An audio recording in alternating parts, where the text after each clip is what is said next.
Dans le cadre du projet Silinka, plus de 300 femmes et jeunes du département de Bignona ont été formées en éducation financière et économie sociale et solidaire, afin de renforcer leur autonomie et leur pouvoir de décision économique.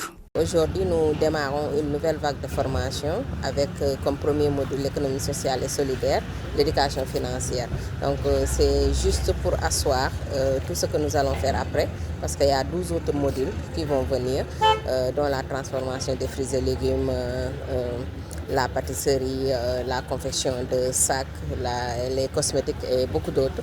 Donc avant, il faut juste s'assurer que la personne puisse bien gérer la petite entreprise après, qui va découler normalement de ces formations. Un suivi post-formation est prévu pour accompagner les participantes et participants dans l'application pratique des outils reçus afin de renforcer et pérenniser leur autonomie financière. Suivi et accompagnement est prévu.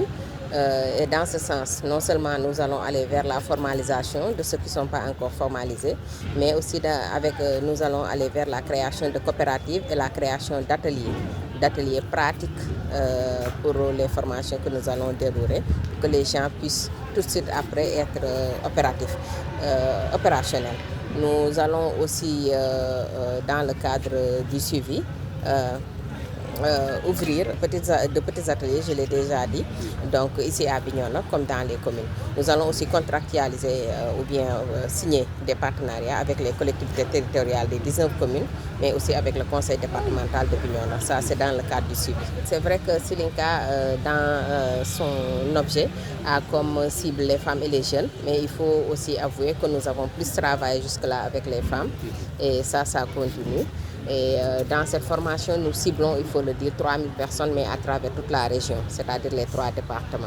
Mais on sait qu'au moins 75%, ça va être dans le département de Bignona, et c'est normal, avec 19 communes. La municipalité de Bignona réaffirme sa volonté d'accompagner le projet Silinka, dont les axes d'intervention rejoignent directement ses priorités en matière de promotion de l'autonomie des femmes, de développement économique local et de solidarité communautaire. Comme nous venons de prendre contact avec eux, et je voudrais montrer que ce que Silinka est en train de faire rime avec déjà ce que la mairie de Bignona a fait dans le passé.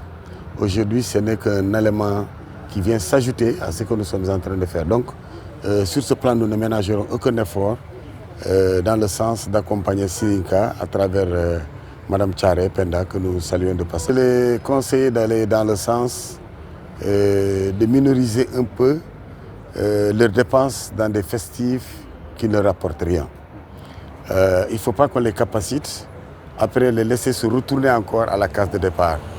Normalement, une femme qui est capacitée, elle est outillée pour se prendre en charge, elle est outillée pour gérer d'elle-même ses ressources. Maintenant, ce que nous les suggérons, ce que nous les conseillons, c'est de ne pas utiliser ces ressources dans le sens négatif.